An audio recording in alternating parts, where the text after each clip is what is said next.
What's up, guys? Welcome to another episode of 10K on the Bay, my journey to 10,000 active listings on eBay.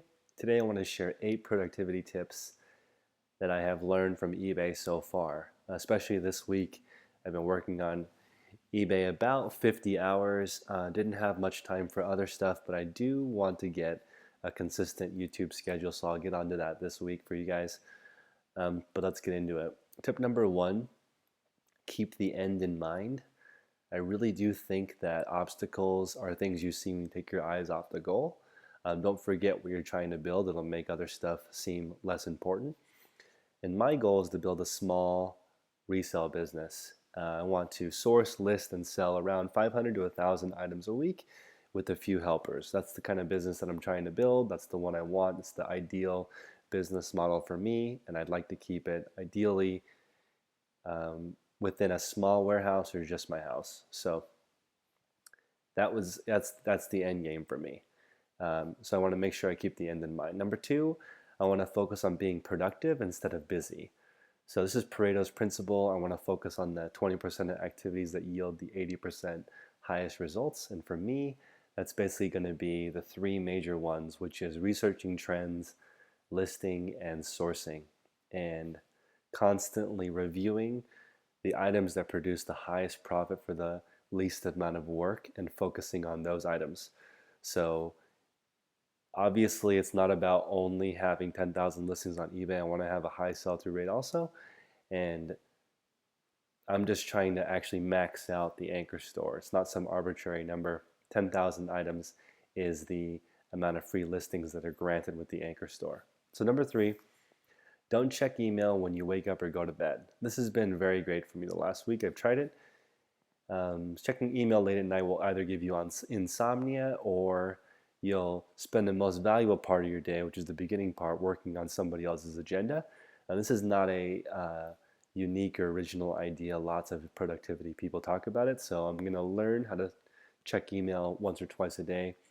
And inevitably, going back to check other people's agenda only once or twice a day is going to result in some people not getting their information or tasks done right away, and that's going to cause a few fires. But in the end, I'd rather put out those fires and work on the most important things than put those things out and never get to my most important things.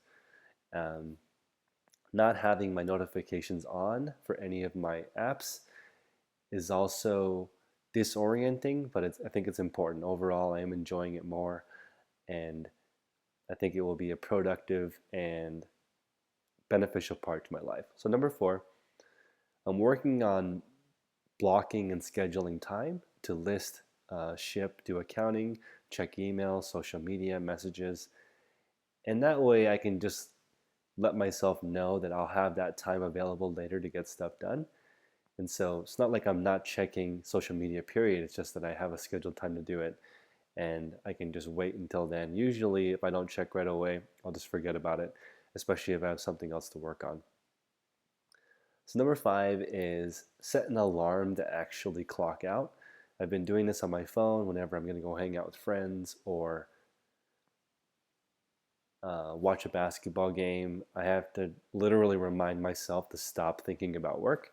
And this is something that has sort of been ingrained into me. I have a really good work ethic, but then sometimes my productivity goes way down because I never take a break and fully recharge.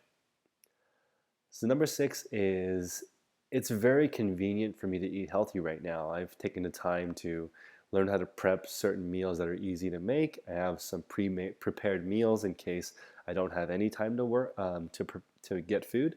And this is preventing me from eating bad, because eating poorly actually compounds bad situations for me. If I'm stressed out and then I go eat a bad meal, then I'll be even more stressed out and have less energy, and it just turns into worse and worse situations. So I've made it really convenient for myself to eat healthy, and it's really, really paid off for me. So number 7, if you don't have time, that means you don't have priorities. This is like when Russell Simmons said, if you don't have 15 minutes to meditate, you need to meditate for 2 hours. You're going to start reducing stuff that's not important. And sometimes when I'm listening to information on YouTube or reading a book, I'm looking for information to add into my life to make it better and more efficient, but really that's the opposite. When you subtract things out of your life, then you have more time to work on the important stuff. And it's the process of subtracting and removing things that are distracting that actually gives you the time to do things that are important.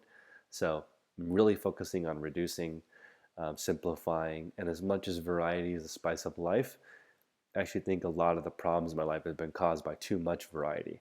So I'm going to take a step back and focus on reducing things for a while until I feel like my priorities are correct and I feel like I have time again, which is starting to happen. I'm starting to feel like I have more time in the day, and I've never felt like that before. I used to have the feeling that I didn't have enough time in the day. So I'm trying to shift more towards that piece.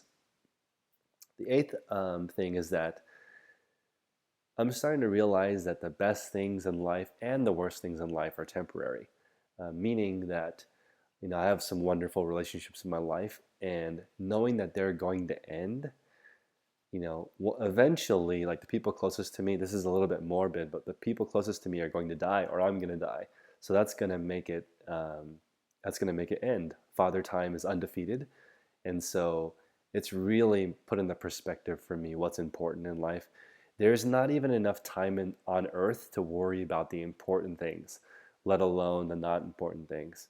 So the clock is always ticking, and realizing that, because Gary Vaynerchuk always says that realizing that he's going to die really helps him motivate himself. But for me, it was actually the opposite, sort of, as in the people closest to me are going to be gone one day. That actually worked better for me as a motivation. This past week, I have not lost focus very often because I've just been thinking about maximizing the time that I have with the people that I care about, and everything else has just fallen into place with that focus.